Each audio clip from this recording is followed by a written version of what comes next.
السلام عليكم الاخوان والاخوات ديالي. اليوم غنحضر معكم واحد الوجبه اللي صراحه عزيزه عليا ومعتمده عندي. كنديرها هي في العشاء، مره في العشاء مره في الغداء. المهم صراحه راه كتجي بنينه، كنتمنى كلكم تجربوها.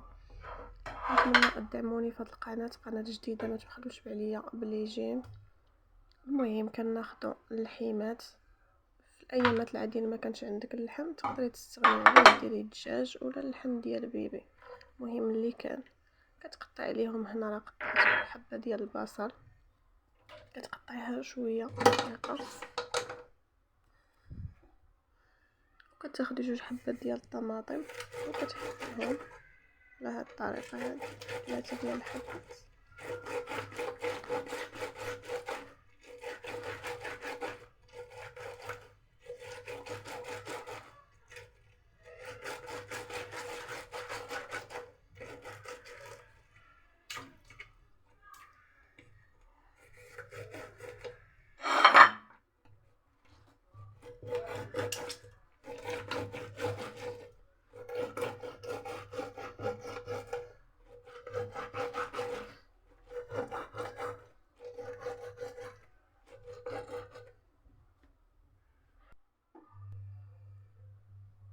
هنا صيلة الحكان كناخد فصين ديال الثوم كنحكهم حتى هما على هاد الطريقه. جربوا البنات هاد الاكله، راه كتجي اكثر من رائعه وكتجي بنينه.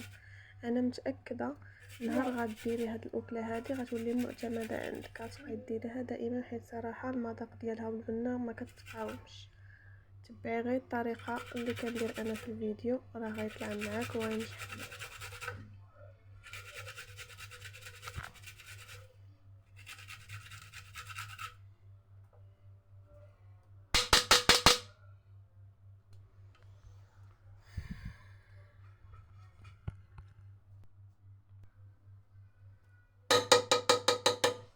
هنا ديجا عندي الربيع مقطع في الفريكو، كتاخدي واحد نص معلقه.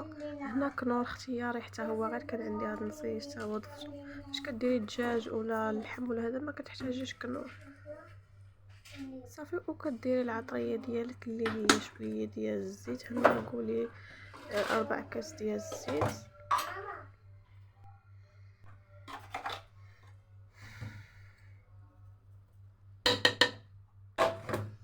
هنا نص معلقه ديال المليحه،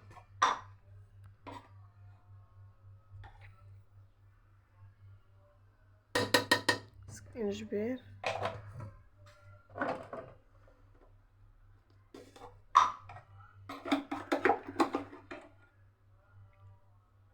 في هذه المرحله البنات الا عندكم الخرقوم مطحون يمكنكم انكم تضيفوه. انا ما عنديش، درت غير ديال الملون، اكتفيت بالملون فقط. ودرت نص معلقه ديال التحميره اللي هي البابريكا والبزار.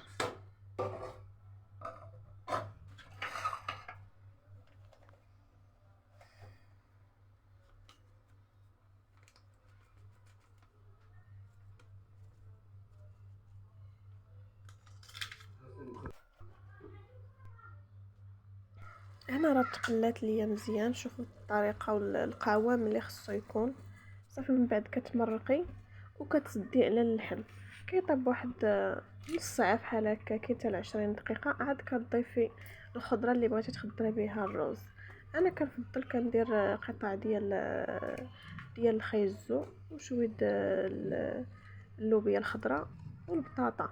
البطاطا ما كنديرهاش في هذه المرحله، حتى المرحله الاخرى كتبقى واحد 10 دقائق انه يطيب ليا اللحم. عاد كنضيف الروز والبطاطا وكنسد عليهم وانتم غتشوفوا معايا في الفيديو. هنا غادي نسد الكوكوط.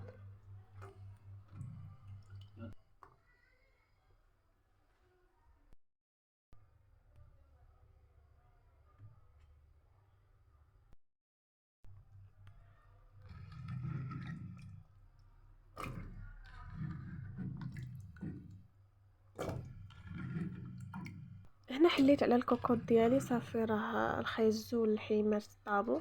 دابا عاد غادي نضيف دوك القطع ديال البطاطس ديالي وغنضيف داك الرز راه حتى ديك سميتو راه 3 دراهم ديال الرز العبار ديالو.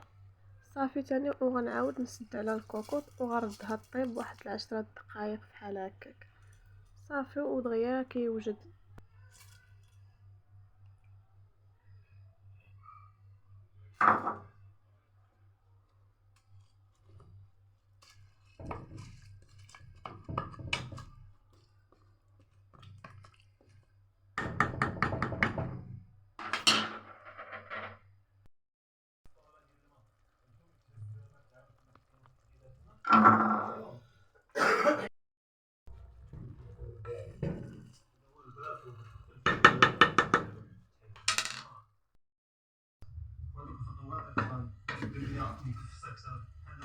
هنا صافي طابت العشيوه ديالي، كلشي طاب جا معلك. شوفوا اللحيمه تبارك الله كيفاش جاو طايبين ومدايبين كي الزبده. المهم الحطه راه غنديرها حطه عشوائيه غنحطو صافي.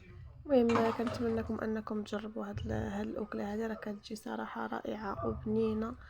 وما تنساوش انكم تدعموني بلي زابوني ديالكم باش تكبر القناه وتدعموني حتى انا ديما نجيب لكم الجديد.